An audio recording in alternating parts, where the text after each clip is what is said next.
Hi, my name is Quinten Hyde, and you're watching or listening to the Quinten Hyde podcast. It's been 2 weeks since I posted, or maybe 3, I don't know how time works. I didn't post for 2 weeks because I didn't have at the time or anything like that, but that's alright because we're back, and today's episode is going to be about the process of making content online, or specifically my process, because this whole thing exists so you understand how I things do. Wait, is that very Dutch? Yeah, that is very Dutch. Or how I act off camera and all that kind of stuff, which is pretty similar, I'm not gonna lie. So I'm gonna explain to you how the process works to make YouTube videos on my main channel, how to make TikTok videos on, TikTok, how to make Instagram content, and how to make this specific podcast. We are gonna start off though with YouTube, because I feel like that's the most interesting one, because it's the most variety of different things that you have to do in order to make a YouTube video happen. So basically, it all just starts with the idea. And a lot of people ask me all the time, like, how do you get your ideas? But here's the thing, I don't really do anything. I just kind of have them at some point. I'm just kind of like sitting around, and then all of a sudden I have like this idea pop up into my mind. I'm just like, oh, that'd be fun. That'd be funny, like a funny thing to do. Like, for example, I can't do that one yet, because if my friend hears it, I kind of ruined the joke. But basically, I have these ideas. Some ideas I scrap because I wouldn't be able to like think of a good title for them or something. And if a video idea has like potential to be featured on news sources, then I make it happen even more, if that makes sense. So basically, I walk around. 9 out of 10 times I have my video ideas when I'm brushing my teeth. I brush my teeth for around 8 minutes, so I mean, I got plenty of time on that. And I quickly note it down in these little notes on my phone. All the notes are laid out in a specific way, where first I describe like the idea, and then underneath that, like everything that I need. Then like potential titles, a potential thumbnail design, I can like basically note in there with like an Apple Pencil on my iPad. Video links, I have like these links to scoring different headlines and all that kind of stuff. So basically I go through that stuff, I note as much down as I can, and then I start preparing the video. Someone at my job actually asked me recently how long it takes me to prepare a video, which is not an insane amount of time most of the time, but it kind of depends on how many people I need, how much stuff I need. But 9 out of 10 times I just need like 1 or 2 things, and I can quickly go to the store or order something online. And having people for my videos, 9 out of 10 times Jesper, my friend Jesper, is fine. So he's just like, yeah, I'm fine, I'm good, let's do it. If I need more specific people, 9 out of 10 times they're also pretty quick, because I tend to only ask other content creators who understand that you kind of have to be fast about it, and you shouldn't take like 6,000 years to plan something. Now obviously with the state of the world currently, it's a little bit hard sometimes to plan something. I have this very fun idea planned right now actually, but I need a sponsor for this one, because it costs me quite a bit of money that I personally currently don't have. I am talking to several sponsors at once, which seems promising. So, but the thing is though, every time a conversation between a sponsor and I seems promising, they either pull out or they have these ridiculous demands that make me say, no, clearly I'm not doing all of that for this bit of money. You can't see it if you're listening to this on Spotify, but I made a small amount of money, like symbol with my hands. So basically all of that, I work it out, make sure that I have the stuff, get over to the location, and then I film the video, which is literally done on the camera that you see right now, which is the Canon M50, or 50M? M50.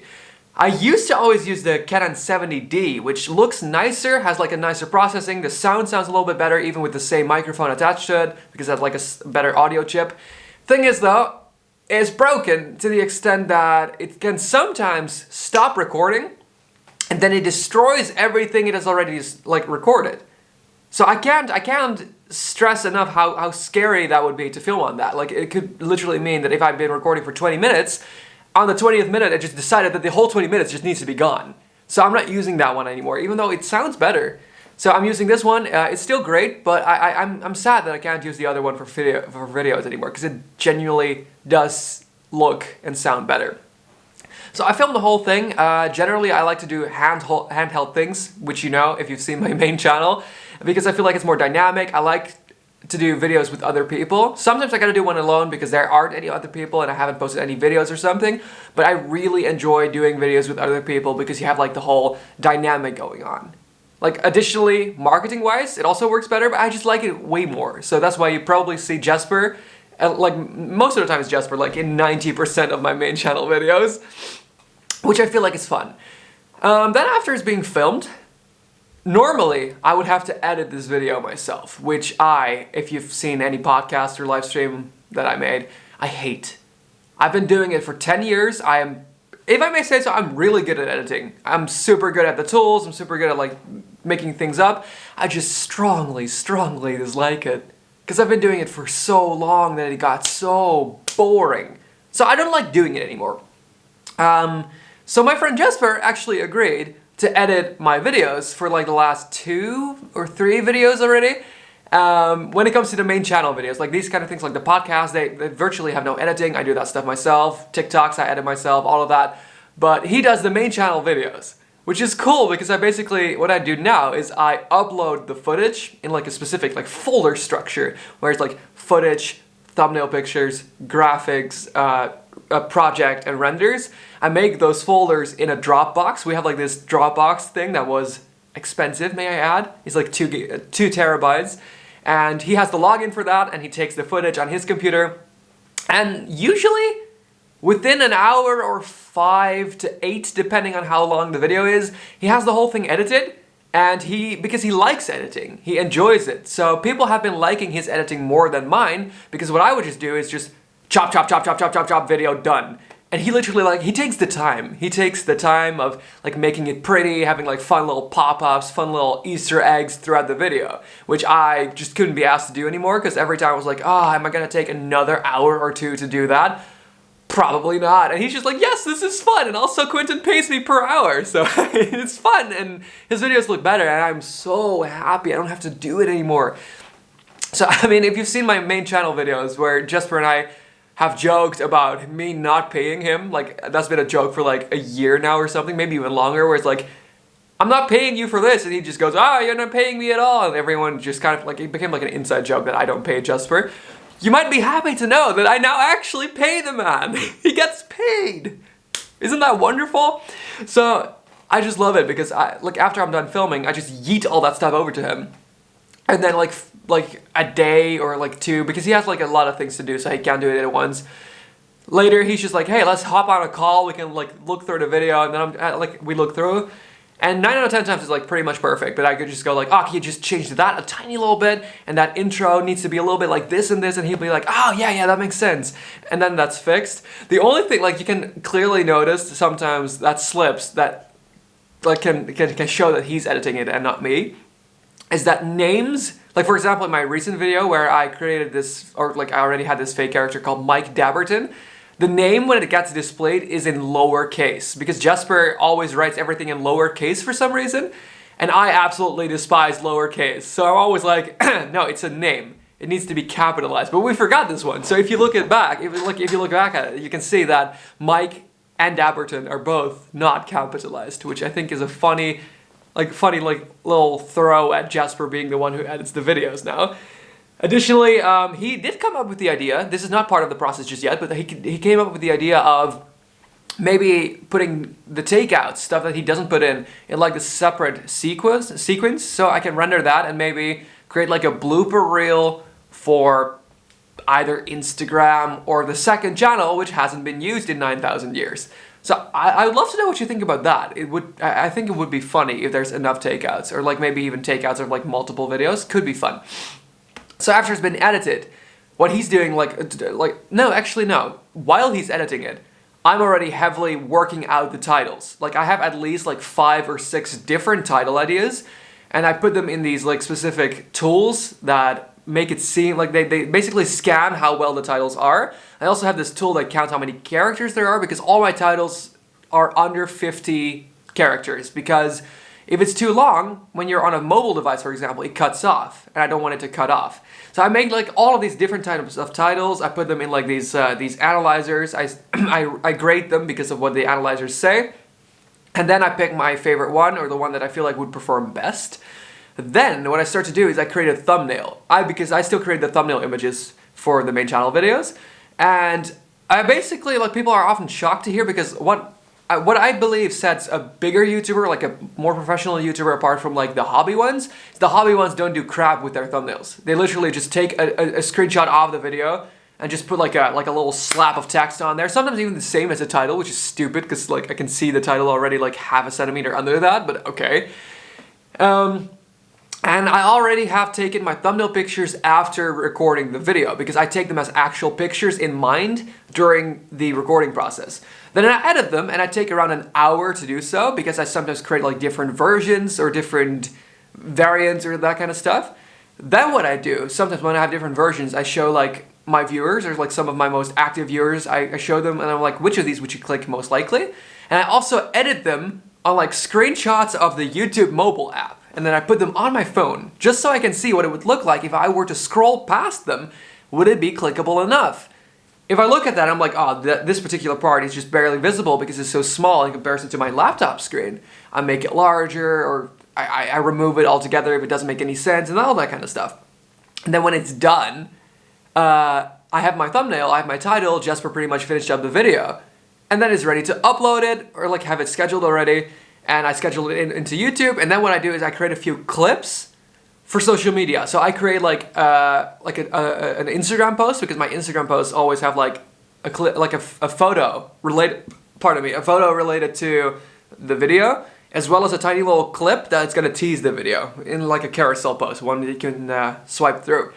Additionally, I also have one like the same clip but with Dutch subtitles for my larger Dutch TikTok account, and I put it on there just so people are moved to go over there.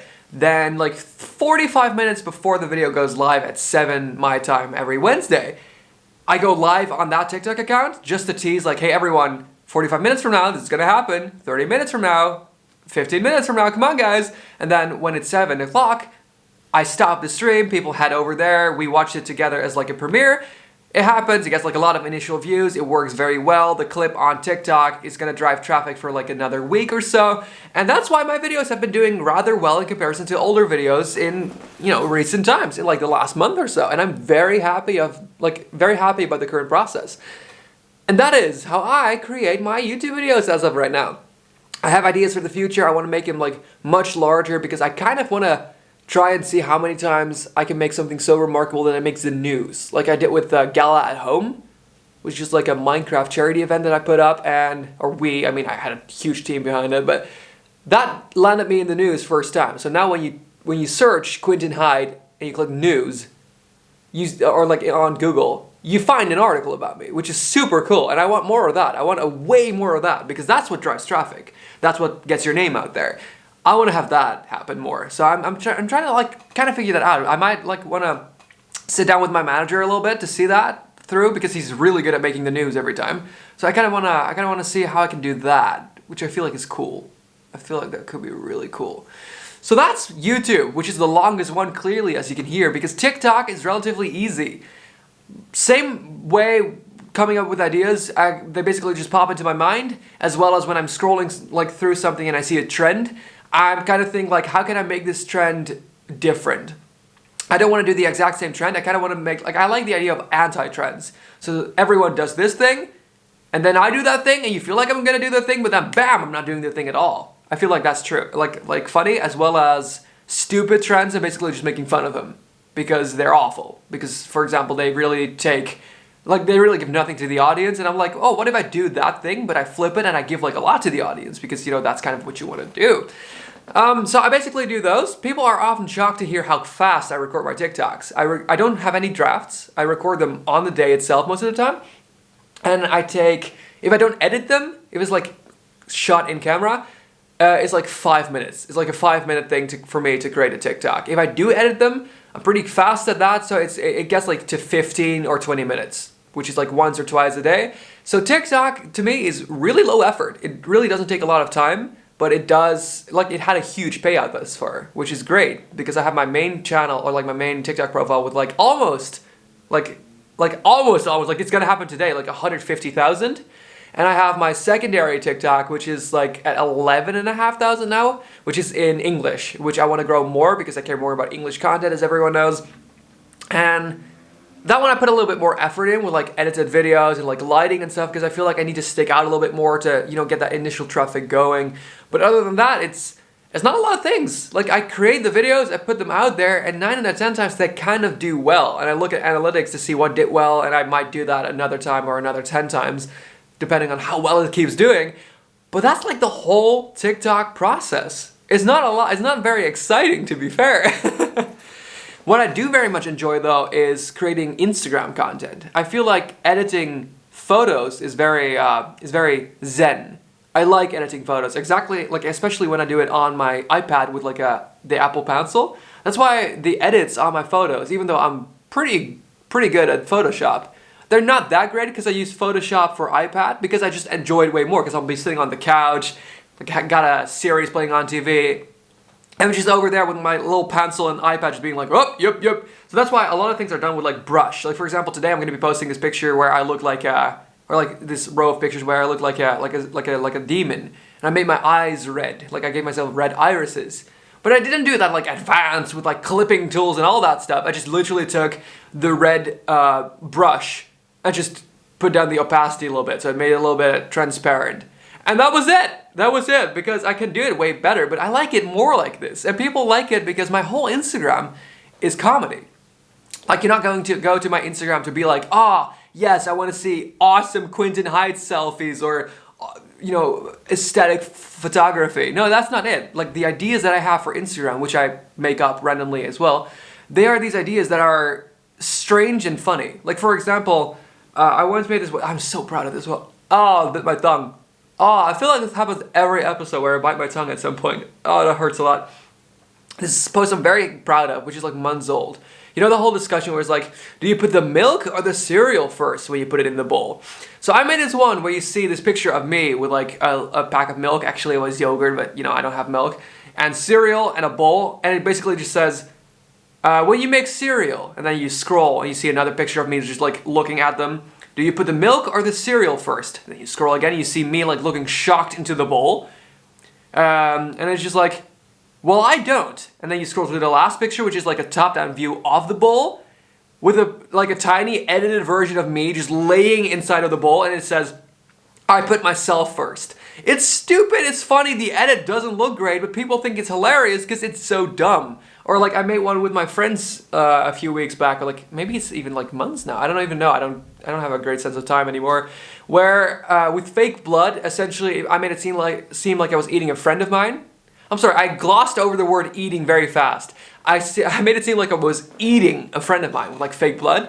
Then you scroll and like my other friend walks in and he looks shocked and I look shocked, but then you keep scrolling and then he's kind of like, oh, can I join in? And then the last picture is both of us eating her. And it's like, it's weird and it makes you say like, what is this? But it's like, for me, it's like a very interesting like outlet because I have like these funny, stupid photo ideas. They're very easy and relaxing for me to make, and I just basically create them and put them on there. But I do, however, like have a lot of focus on what kind of hashtags I'm going to be using recently, as well as I put them on my story and all that kind of stuff. And after a few days, after it's been doing well, I promote my post. So I use the promote button. I pay Facebook a little bit of money, usually like around €2. It's not a lot. And I test different audiences. So I have like this specific audience for like my target audience, where I basically target all English speaking countries and the Netherlands aged 13 to 17. I also have this other one where I do the exact same but without the Netherlands, because I already feel like I have like a lot of people coming from the Netherlands because of TikTok. I also have this other one where I targeted Asian countries, which is I've recently been testing because I found out that Asian countries, like people from Asian countries, they like me and like my stuff. And I don't know why necessarily, but the payoff was insane. Like I got like 800 additional likes on this post and like a bunch of extra followers for a promotion, like an organic like paid promotion essentially that cost €2. Like people in Asia like it so much that Facebook essentially said, you know what, we'll just give you a little bit more for your money, which is awesome, especially in India and I want to say South Korea. They really seem to like my stuff over there, which was awesome. I still don't know why, and I'm trying to figure out how I can maybe reach them more with like my YouTube videos too, but that's so cool, right? So that's basically all that I do for Instagram. And lastly, here for the podcast, same with ideas, like they pop up. But however, I must say for podcasting, it gets a little bit hard sometimes to find a good idea. So sometimes I literally Google fun podcast ideas, or like I ask people on Instagram or Twitter being like, hey, what's a fun little idea I can do for the podcast? And they'll be like, oh, I would love to hear you talk about whatever the heck this is. And I'm like, oh, that's cool. I can do that. And I basically make that happen.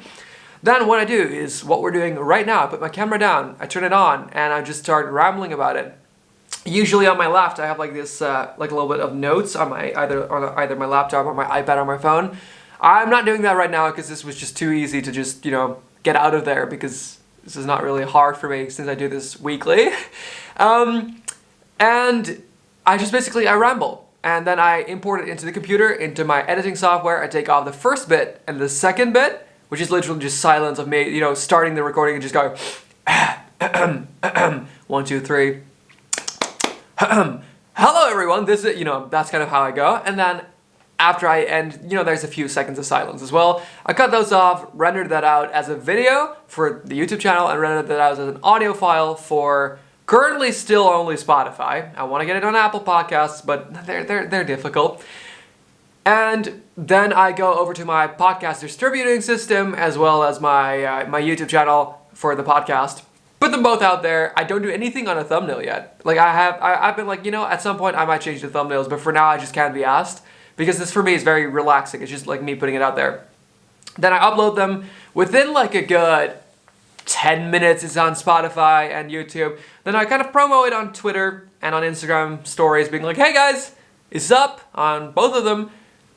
And then people listen to it or watch it, and it's great. People actually are listening to it quite a bit on Spotify, which is really cool. Like I expected more people to watch it on YouTube, but definitely more people on Spotify are listening to it. And it's funny because I can see like where people are from on there. I can see people are like from Texas and a surprising amount from Italy, which was cool to me because like Italy, I never expected that.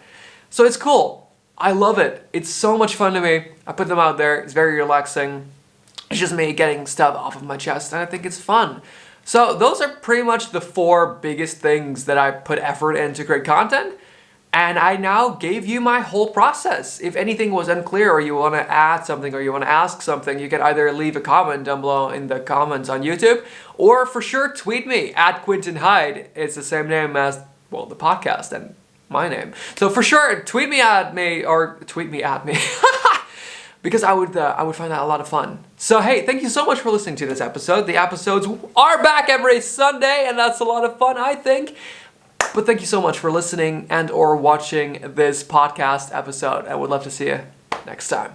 Bye everyone.